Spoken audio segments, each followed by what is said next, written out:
और जब पढ़ करके भगवान श्री कृष्ण जाने लगे तो भगवान ने अपने गुरु जी श्री सांदीपनि जी से कहा, गुरु जी पढ़ाई पूरी हो गई है। 64 दिन रहे भगवान उज्जैन, पढ़ाई पूरी करके जाने लगे। हाथ जोड़कर भगवान ने कहा, गुरु जी गुरु दक्षिणा में क्या दूं बताइए। गुरु सांदीपनि जी ने कहा, पुत्र कुछ ना चाहिए, तुम अपनी गुरु मां से मांग लो, पूछ लो, यदि वो कुछ इच्छा रखें तो ठीक है।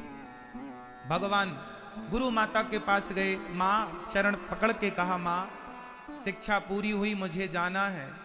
अच्छा, गुरु जी की जो पत्नी मां थी ना, गुरु माता, भगवान श्री कृष्ण को वो अपना पुत्र मानने लग गई थी, मेरा बेटा है। लेकिन जब विदाई का समय आया तो मां रोने लगी। कौन, भगवान को कौन विदा करना चाहेगा बताओ? भगवान को कौन विदा करना चाहेगा? सांदीपनि गुरु जी की धर्म पत्नी गुरु माता रोने लगी, पुत्र हमें छोड़ कर ना जाओ। भगवान हृदय से लग गए, मां जाना तो पड़ेगा। वो 64 दिन में भगवान ने सबका दिल जीत लिया, सबको अपने वश में कर लिया था। मां रोने लगी, मुझे छोड़ कर ना जाओ। नहीं मां, जाना पड़ेगा। तो मां जो मांगोगी दूंगा, यदि आपने मांगा और मैं नहीं दिया, ना दे पाया, तो मैं नहीं जाऊंगा। अब मां ने सोचा कि मैं इतना कठिन मांग लूं कि कन्हैया दे ही ना पाए, और जब ये दे ही नहीं पाएगा तो ये मेरे पास सदा के लिए शर्त यही है कि आप जो मांगेंगी, यदि मैं वो ना दे पाया तो मैं रुक जाऊंगा। तो मां ने कठिन मांग लिया। भगवान से पहली बार इतना कठिन किसी ने कुछ मांगा, और वो है गुरु मां सांदीपनि गुरु जी की धर्म पत्नी। मां ने कहा, बेटा कन्हैया, 10 साल पहले मेरा बेटा मर गया था, इसी क्षिप्रा नदी में डूबकर। कुछ दैत्य पकड़ कर ले गए थे, उसे डुबाकर मार दिया था कुछ दुष्ट लोग। 10 साल पहले मारा गया था। या तो तुम मेरा पुत्र लौटा दो, या तो तुम स्वयं मेरे पुत्र बनकर मेरे पास रहो और मुझे मां कह करके बुलाओ। बस यही मैं दक्षिणा में मांगती हूं। तब भगवान ने कहा, मां मैं आपके पुत्र को जरूर लौटाऊंगा। और भगवान गए यमपुरी, यमपुरी से उस बच्चे की सूक्ष्म शरीर लेकर आए। भगवान भगवान है ना, कर तुम अकर तुम अन्यथा कर तुम सर्व सामर्थ्य भगवान है, क्या नहीं कर सकते। मरे हुए पुत्र की सूक्ष्म शरीर अंतरात्मा लेकर आए और एक दिव्य शरीर भगवान जैसा बच्चा था वैसे ही बनाया और भगवान ने उसे जिंदा किया। 10 साल पहले जो मरा था, जिसकी हड्डी चमड़ी का पता नहीं था, उसे जिंदा करके भगवान ने लौटाया।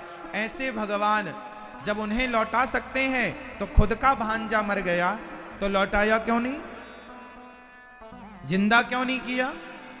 बहन का बेटा मर गया, क्यों नहीं जिंदा किया? सुभद्रा ने पूछा, कन्हैया तुमने तो गुरु मां का पुत्र जीवित किया था, मेरे पुत्र को जीवित कर दो कन्हैया। भगवान ने कहा, बहन यदि मैंने तुम्हारे पुत्र को जीवित कर दिया तो आने वाले युग में जब किसी बहन का बेटा जाएगा तो वो मेरी तरफ देखेगी, और यदि मैंने उसके पुत्र को जीवित नहीं किया तो वो कहेगी, अच्छा सुभद्रा तुम्हारी थी, क्या हम तुम्हारी नहीं है? पक्षपात का आरोप लग जाएगा। बहन तेरे पुत्र की आयु इतनी ही थी, इसलिए प्रकृति से खिलवाड़ ना करो, छेड़छाड़ ना करो, जो हुआ है उसे सहन करो, उसे बदलने की कोशिश ना करो। भगवान बदल सकते थे फिर भी नहीं बदला, तो वहां क्यों बदल दिया गुरु जी के यहां? वहां मजबूरी थी, गुरु आज्ञा थी, वहां बंधन था, वहां मजबूरी थी, यहां वो स्थिति नहीं है। इसलिए जो हो रहा है उसे ईश्वर की मर्जी समझकर हर हाल में खुश रहने की कोशिश किया करो, हर हाल में ईश्वर का धन्यवाद दिया करो। ये ना कहा करो कि हे भगवान तुमने हमें ये नहीं दिया, किसी का बेटा 25 साल का होकर चला गया, किसी का 10 साल का होकर चला गया, ये समझ लो कि तुम्हारे किस्मत में पुत्र था ही नहीं। वो तो तुम्हारी भक्ति के बल पर इतने वर्ष के लिए तुम्हारे को ईश्वर ने प्रसाद स्वरूप दिया है। और ये जीवन जितने दिनों का है, जिसका वो उतने दिन ही रहेगा। ये सब कुछ पहले से फिक्स होता है, सब कुछ पहले से तय होता है। हानि लाभ जीवन मरण यश अपयश विधि हाथ। सुनहु भरत भावी प्रबल बिलख कहूं मुनिनाथ। इसलिए जो नहीं है उसका शोक नहीं, जो है उसका केवल धन्यवाद कीजिए। उसका केवल क्या कीजिए? केवल धन्यवाद कीजिए। एक दूसरी बहन के 5 बेटे मर गए। दूसरी बहन मीन्स माता द्रौपदी। द्रौपदी के कितने बेटे मर गए? अश्वत्थामा ने 5 बेटों को मारा था। क्या भगवान उन्हें जीवित नहीं कर सकते थे? कर सकते थे। क्यों नहीं किया? इनकी आयु इतनी ही थी बहन, इनकी उम्र इतनी ही थी। मौत जब आती है ना मेरी माँ, किसी ना किसी बहाने से आती है। इसलिए जो हो रहा है उसे ईश्वर की मर्जी समझकर हर स्थिति में भगवान का चिंतन करना चाहिए। भगवान को गाली देने से, भगवान को भूल जाने से भी तो कोई लाभ नहीं है। है तो मुझे एक लाभ बताओ। आप कहते हैं जी भगवान ने मेरी बात नहीं मानी, भगवान मेरी सुनते नहीं है, मैं नहीं मानता भगवान को। कोई कहे कि मैं भगवान को नहीं मानता, तो मुझे एक प्रश्न का उत्तर दो। आपके भगवान को ना मानने से लाभ क्या है ये बताओ। आप भगवान को नहीं मानते, क्या लाभ है इसके? और मानते हो तो नुकसान क्या है? इसलिए परमात्मा विशेष तत्व है। उसी को पाने के लिए हमें ईश्वर ने मनुष्य बनाया है। जाओ भगवान से, भगवान को प्राप्त करने ही ये मानव का चूला मिला है। 84 लाख योनियां है। कुत्ता है, बिल्ली है, मक्खी है, चींटी है, हाथी है, कॉकरोच है, क्या नहीं है। चमगादड़ है, मछली है, जलचर थलचर नवचर, नाना नाना प्रकार के जीव जंतु हैं। पर इन सब में श्रेष्ठ कौन है? आप मीन्स मनुष्य। बुद्धिमान हैं आप, समझदार हैं आप। अच्छा बताओ, आप समझदार हैं तो भगवान ने आपको समझदार बनाया है तो किस लिए बनाया है? आपकी बुद्धि कुत्ते जैसी होती, बिल्ली जैसी होती, पक्षियों जैसी होती, कम बुद्धि, तो आप शिकायत किससे करते? पर आप में से कितने लोग ये बात मानते हैं 84 लाख योनियां जितनी भी हैं उन सबसे ज्यादा बुद्धिमान भगवान ने मनुष्य को बनाया है? ये बात सही है या गलत है? 84 लाख योनि में सबसे ज्यादा बुद्धिमान कोई है तो बोलो हाँ मनुष्य है। बोलो हाँ या ना। तो मुझे ये उत्तर दो आप कि क्यों भगवान ने आप लोगों को इतना बुद्धिमान क्यों बनाया है? कुत्ते को इतना बुद्धिमान क्यों नहीं बनाया? बिल्ली को इतना बुद्धिमान क्यों नहीं बनाया जितना आपको बना? आखिर आपको बुद्धिमान बनाकर ईश्वर कहना क्या चाहते हैं आपसे? उद्देश्य क्या है आपको बुद्धिमान बनाने के पीछे? क्या? देखो कुत्ता बुद्धिमान नहीं है पर कुत्ता 3 काम करता है। बिल्ली बुद्धिमान नहीं है पर बिल्ली 3 काम करती है। मछली बुद्धिमान नहीं है पर मछली 3 काम करती है। उड़ने वाला पक्षी कोई भी हो बुद्धिमान नहीं है पर 3 काम करता है, और वो तीनों काम आप लोग भी करते हैं। चौथा काम हो तो मुझे अभी बताना। 3 काम सब करते हैं। पहला, खाना, सब खाते हैं, हाँ या ना? कुत्ता भी खाता है, बिल्ली भी खाती है, पक्षी भी, आप भी खाते हो। दूसरा, सोना, सो गए, सोना। कुत्ता भी सोता है, बिल्ली भी सोती है, चिड़िया भी सोती है, मछली भी सोती है। खाना सोना। तीसरा काम बच्चे पैदा करना। ये तीसरा काम सब करते हैं। बच्चे पैदा कुत्ते भी करते, बिल्ली भी करती, पक्षी भी करते, मछली भी करती। हाँ या ना बताओ? जो आप लोग करते हैं वही पक्षी भी करते हैं, पशु भी करते हैं। तो फिर आपकी बुद्धिमत्ता का क्या? आप किस लिए बुद्धिमान हैं? बच्चा पैदा करने के लिए? बच्चा तो तुमसे ज्यादा सुअर पैदा करता है। आप किस लिए बुद्धिमान हैं? खाने के लिए। खाना तो कुत्ता भी जानता है, पेट तो भरना है, कुत्ता भी भर लेता है। फिर आप बुद्धिमान किस बात की? किस लिए बुद्धिमान बने आप? सोना, सब नींद लेते हैं, आप भी नींद लेते हैं, सोते हैं। आप बुद्धिमान किस लिए? अरे भगवान ने हमें बुद्धिमान इसलिए बनाया है कि ये लोग इस कुत्ता बिल्ली पशु पक्षी के पास इतनी बुद्धि है कि वो खा सकें, वो सो सकें, वो बच्चे पैदा कर सकें। उनके पास सत्संग करने की, भगवान को प्राप्त करने की, सच बोलने की, भलाई करने की, समाज सेवा करने की बुद्धि नहीं है। पर इतनी बुद्धि आप लोगों के पास है कि आप समाज का निर्माण कर सकते हैं, आप सेवा कर सकते हैं, सत्य के राह पर चल सकते हैं, आप भगवत प्राप्ति कर सकते हैं। यदि आपने अपनी बुद्धि का प्रयोग भगवान को पाने के लिए नहीं किया तो फिर कुत्ते की बुद्धि और आपकी बुद्धि में अंतर क्या रहा? उत्तर दो। यदि आपने अपनी बुद्धि का प्रयोग भगवान को पाने के लिए नहीं किया, आपने अपनी बुद्धि, अपना मन भगवत चिंतन में नहीं लगाया, तो फिर कुत्ते की बुद्धि और आपकी बुद्धि में अंतर क्या रहा?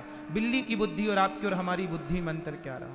वो सारे काम वो करते हैं जो आप करते हैं। इसलिए बड़े भाग्य मानुष तन पावा, दुर्लभो मानुषो देहो देहि नाम क्षण भंगुरा। ये मानव का शरीर क्यों मिला है? भगवत प्राप्ति के लिए। धन्य है ये साधु संत जिन्होंने अपना सारा जीवन केवल भगवान को पाने के लिए लगा दिया। आप सोना चांदी के बीच में रहते हैं, आप लोग बड़े से बड़े महंगे से महंगे बिस्तर पर सोते हैं, बड़े से बड़े महलों में रहते हैं, लेकिन इतने बड़े बड़े महलों में रहकर भी आपके जीवन में जितनी खुशी नहीं है, उससे ज्यादा खुशी है साधु संत पेड़ की छांव में बैठ करके इतने खुश रह लेते हैं। क्यों? क्यों जानते हैं क्यों? क्योंकि आपकी इच्छाएं बहुत ज्यादा हैं और उनकी इच्छाएं बहुत कम हैं। बताओ, जिसकी इच्छाएं बहुत ज्यादा हैं वो लोग सुखी होते हैं या जिनकी इच्छाएं कम हैं वो लोग सुखी होते हैं? कौन लोग सुखी हैं? जिनकी इच्छाएं ज्यादा होती हैं। आपकी इच्छाएं ज्यादा हैं या कम? बोलो मेरी मां, मैया, सुन रही हो मेरी मां? आपकी इच्छाएं ज्यादा हैं कि कम? पीछे वाली मैया, आवाज आ रही है मेरी मां? पीछे वाली मेरी मां, आपकी इच्छा ज्यादा है या कम? कम या ज्यादा? इच्छाएं आज पहले दिन की ही कथा में आपने पूरा पांडाल भर दिया। आपकी आशीर्वाद और प्यार लुटाने आप लोग आशीर्वाद देने के लिए आए हैं। इसका मैं सदा आभारी रहूंगा कि आपने इतना प्यार दिया और इतनी अधिक संख्या में आप आए। पहले दिन ही ये जगह फुल हो गई, कथा पांडाल पैक हो गया। अच्छा, एक बात बताइए, जीवन में ज्यादा इच्छाएं करना सही है? रखना इच्छाएं कम। संतों की इच्छाएं कैसी हैं? ज्यादा इच्छाएं किसी की होंगी हानिकारक है। नरसिंह जी ने कहा, भाई आएगा, है ना? आएंगे, और जब आएंगे सुधारें, आपकी भी सुधार दे रहे हैं। बैठ जाओ। भगवान बैठ गए और टूटी गाड़ी भी तो आज विमान बनी। अच्छा ये बताओ, आपकी गाड़ी कौन चला रहा? कौन चला रहा है? अपनी गाड़ी के ड्राइवर खुद ना बन जाना। अर्जुन की तरह समझदार बनो। जैसे अर्जुन ने अपने गाड़ी को, जैसे अर्जुन ने अपनी गाड़ी को भगवान के हाथों पकड़ा दी और अब भगवान ही चलाएंगे। जैसे अर्जुन की गाड़ी भगवान चला रहे हैं, ऐसे आप लोग भी कोशिश करो कि आपकी गाड़ी भी आप ना चलाएं, आपकी गाड़ी भगवान चलाए। कोशिश करिए। गाड़ी जिनकी भगवान चलाते हैं उनकी गाड़ी ठीक ठाक चलती है। जो खुद चलाने बैठ जाते हैं उनकी गाड़ी का एक्सीडेंट हो जाता है। कोशिश यही करो कि भगवान से यही कहो बार बार, कहे नाथ आप ही चला रहे हैं, आप ही सब कर रहे हैं, करने कराने वाले सब भगवान ही हैं। कोई मान जाता है इस बात को, कोई नहीं मानता। ना मानो तो भी आपका ही नुकसान और मान जाओ तो आपका फायदा। ऐसे भगवान जो सारे दुखों से बचाते हैं, ऐसे भगवान को श्री कृष्ण राधा सहित श्री कृष्ण को हम बारंबार नमस्कार करते हैं। सुखदेव भगवान का जन्म हुआ। यम प्रव्रजन्तमनुपेतमपेति कृत्यम द्वैपायनो विरह कातर आजुहाव पुत्रेति तन्मयतया तरवोभिनेदुस् तम सर्वभूत हृदयं मुनिमानतोऽस्मि।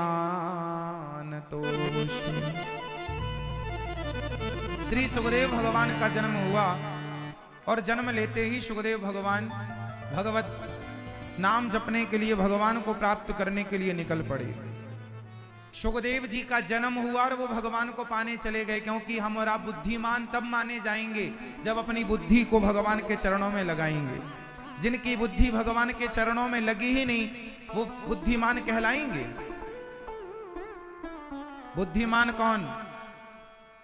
जिनका मन प्रभु के चरणों में लग गया वो बुद्धिमान है। जिनका मन प्रभु के चरणों में नहीं लगा वो काहे के बुद्धिमान।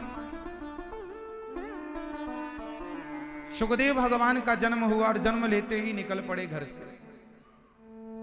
सुखदेव जी जन्म से ही निकल पड़े और हम लोग अभी तक कहते हैं कभी वृंदावन आया करो, 2-4 दिन बिहारी जी का खूब प्रसाद पाओ, खूब गौरी गोपाल भगवान की रसोई का प्रसाद लो, दर्शन करो, परिक्रमा लगाओ गिरिराज जी की, वृंदावन धाम की। लेकिन आपके पास समय नहीं है।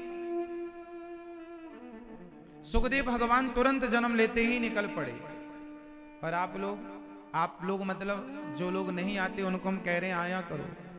मैं रोज तेरे दर आता हूं, कभी तुम भी मेरे घर। तो जब आप जाओगे तब तो वो आएंगे, जाओगे नहीं तो कैसे आएंगे। इसलिए कभी कभी आप भी आया करो। आप में से कितने लोग वृंदावन आए हैं? जो नहीं आए आप भी आना और आकर के बिहारी जी को हृदय में बसाना, बोलना कि हे प्रभु चलो हमारे साथ, हम आपको लेने आए हैं। जब भी वृंदावन आया करो ना, जब भी वृंदावन आया करो तो बिहारी जी से यही कहा करो, हे प्रभु हम आपको लेने आए हैं, आप हमारे साथ चलो, आप हमारे हृदय में विराजमान हो जाओ और अपने घर अपने नगर बिहारी जी को लेकर आओ, गौरी गोपाल भगवान को अपने दिल में बसाकर लाओ। श्री सुखदेव भगवान चल पड़े। पितारो के पुत्रेति तन्मयतया, पुत्र रुक जाओ रुक जाओ रुक जाओ। नहीं रुके, हम तो जाएंगे।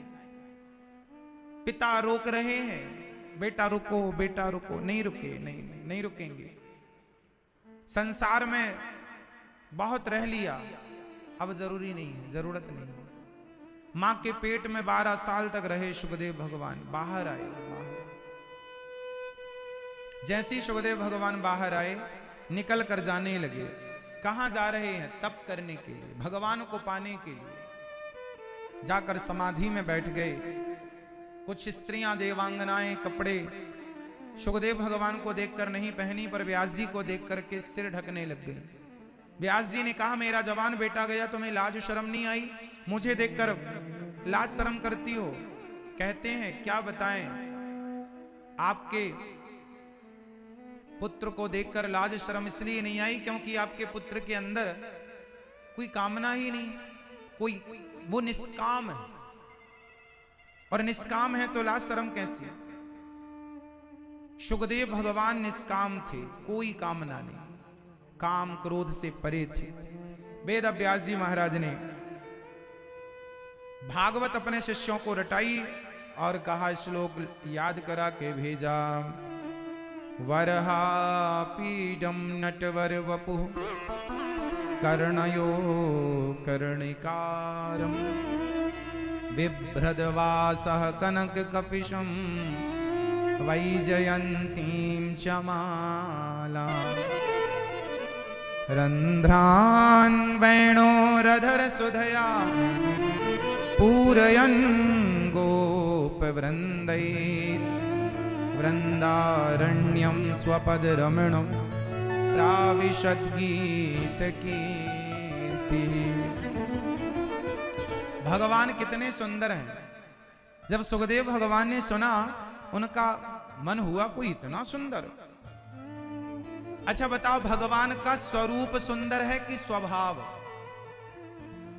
मैया, ओ मोबाइल वाली मैया, चैन नहीं पड़ रही है, बार बार मोबाइल निकालती हो, किसका मैसेज आया, व्हाट्सएप दिन भर चेक करती हो।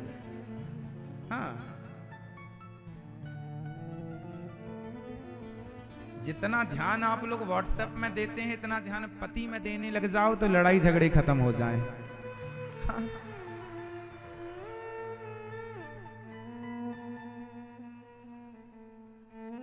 चलो ध्यान से सुनो।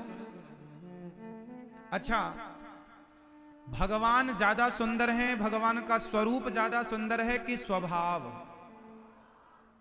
कैसा है स्वभाव भगवान का? भगवान का स्वरूप भी सबसे उत्तम है और स्वभाव भी सबसे उत्तम है। भगवान का स्वभाव कैसा है? भगवान का स्वभाव कैसा है? आओ मैं आपको भगवान के स्वभाव से परिचय कराऊं। सुखदेव भगवान पर भी बड़ा अनुग्रह है भगवान का। सुखदेव भगवान का जन्म कैसे हुआ? सुखदेव भगवान कौन है पिछले जन्म के? आइए इस चर्चा को सुनते हैं। सुखदेव भगवान कौन है? बरसाने में जब श्री राधा रानी थी, जब राधा रानी छोटी ही थी, तो राधा रानी के पास एक तोता था। मैया, ओ मेरी माँ, ओ मेरी माँ, कहाँ ध्यान है? अच्छा ये बताओ, बरसाने में श्री राधा रानी थी, उनके पास एक नन्हा सा तोता रहा करता था। रोज तोते को अनार के दाने खवाया करती थी श्री राधा रानी, और बोला करती थी, शुक बोलो श्री कृष्ण, शुक बोलो श्री कृष्ण, शुक बोलो श्री कृष्ण। वो अनार का दाना कभी कंधे पर बैठ जाए तोता, कभी राधा रानी के सिर पर बैठ जाए, कभी हाथ में आए तो राधा रानी हाथ में अनार का दाना लेकर और तोते को खवाएं और कहे, शुक बोलो श्री कृष्ण। तोता बोलता श्री कृष्ण श्री कृष्ण श्री कृष्ण, प्रेम से बोलता।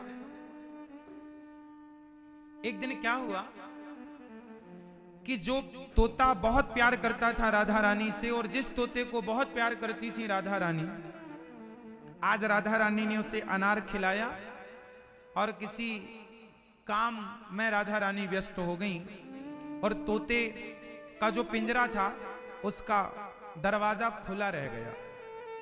तो तोता तो पक्षी है, स्वभाव तो स्वभाव है, उड़ गया। और जब उड़ा तो उड़ करके वो बरसाने से गोकुल आया और नंद बाबा के महल में आकर के बैठ गया, और सीखा तो था ही, बोलता शुक बोलो श्री कृष्ण, शुक बोलो श्री कृष्ण। तो श्री कृष्ण के जितने सखा थे उन्होंने सुना कि अरे ये तोता तो हमारे कन्हैया का नाम ले रहा है। उस तोते को भगवान के जितने सखा थे चुपके से जाकर पकड़ लिया और पकड़कर पिंजरे में बंद कर दिया।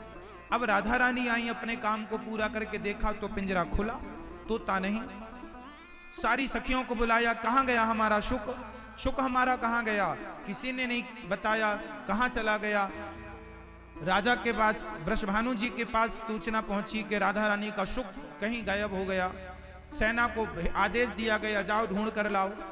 सारी सेना चारों तरफ फैल गई उस शुक को ढूंढने के लिए, पर किसी को नहीं मिला। कुछ सैनिक जब गोकुल आए तो बच्चों को देखा उसी शुक के साथ खेलते हुए।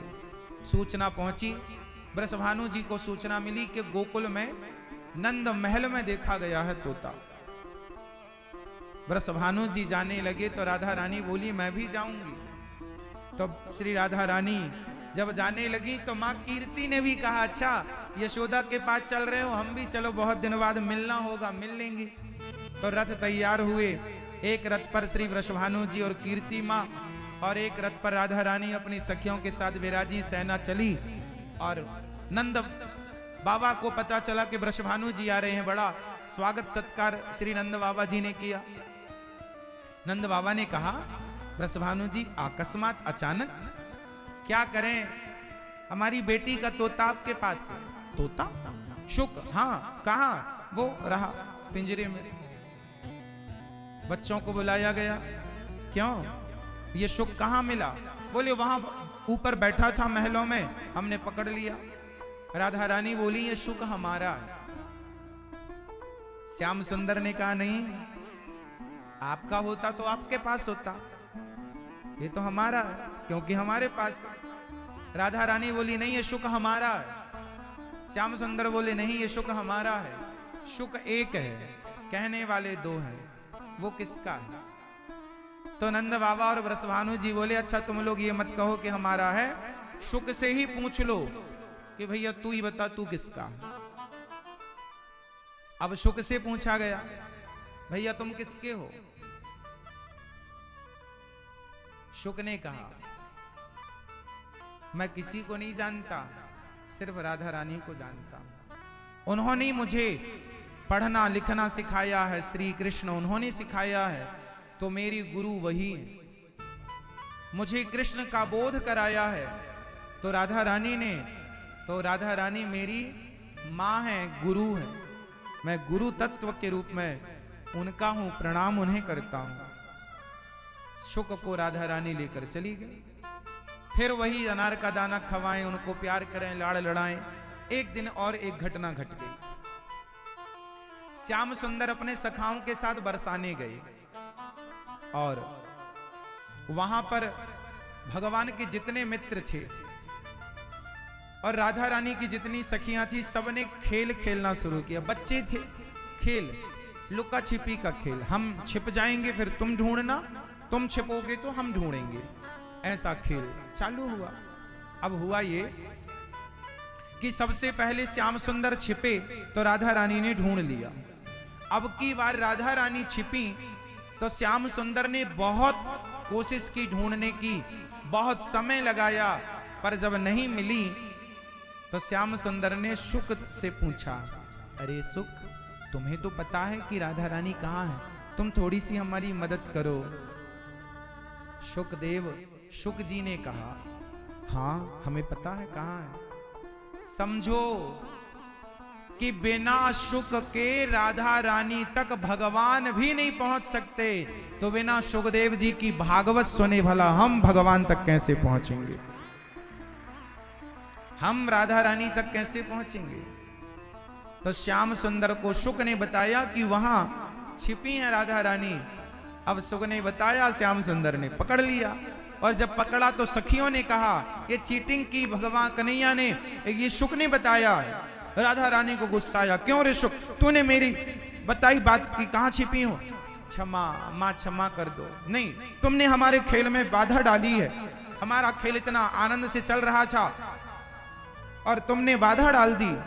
जाओ हम तुम्हें श्राप देती हैं, अब तुम हमारे खेल में बाधा डाल रहे हो, जाओ तुम मृत्यु लोक में जन्म लोगे, अब वहीं जाओ, हमसे दूर हो जाओ। शुक चरणों में गिर पड़ा, मां अपने से दूर ना करो, मां अपने से दूर ना करो। राधा रानी ने करुणा की दृष्टि से देखते हुए कहा, इशारे से कहा